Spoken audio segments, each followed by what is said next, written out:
আসসালামু আলাইকুম, সবাই কেমন আছেন? এই যে আজকে নাস্তা বিকেলের ফুচকা বানাইতেছি। ছেলে ফুচকা খাবে, সেজন্য ঘরে বানিয়ে দিতেছি। ফুচকাগুলি এখন তেলের মধ্যে দিয়ে দিলাম। দেখেন কি সুন্দর ফুটবলের মতো গোল হয়ে গেছে, একেবারে সুন্দর। হালকা আছে ভাজতে হবে, তা না হলে পুড়ে যাবে। এই যে আমি ফুচকাগুলিকে ভেজে নিলাম। তাড়াতাড়ি করে উঠাইতে হবে, নাহলে পুরা যাবে নিচে। এই যে এখানে টক, এখানে ঘুগনি, ডিম, ফুচকার ভিতরে যে দিব এই পুরগুলি এখন এই যে দিয়ে দিব।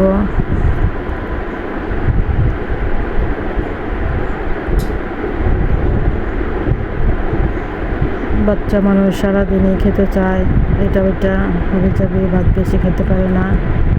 সন্ধ্যার সময় একটা নাস্তা দেওয়া লাগে, সেজন্য ফুচকা দিলাম। এই যে দেখেন ফুচকাগুলি মজা হয়েছিল।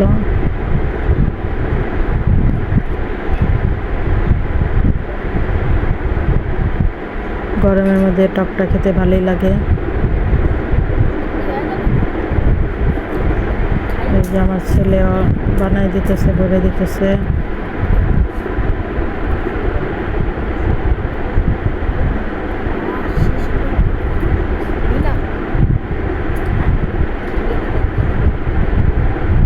ফুচকার দোকানে সন্ধ্যা হলে ভিড় লেগে যায়, অনেক চাপ পড়ে, সেজন্য করি ঘরে বানিয়ে দিই, ঘরেই খাই। তবে বাইরেরটাই বেশি মজা লাগে কেন জানি। বাইরে ঘোরাফেরা, পরিবেশ দেখতে একটু ওই জন্যই মনে হয় ভালো লাগে। তবে ঘরে বানালে ধুলাবালির থেকে বাঁচা যায়। বাইরেও এখন অনেক সুন্দর করে মামারা বানিয়ে দেয়। তো এই যে আমার ফুচকাগুলি সব রেডি করতেছি।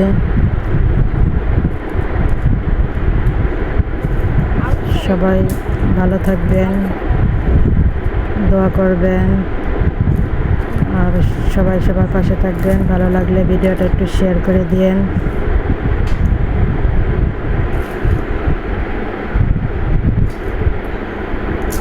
এই তো আমাদের খাওয়া দাওয়া এখন।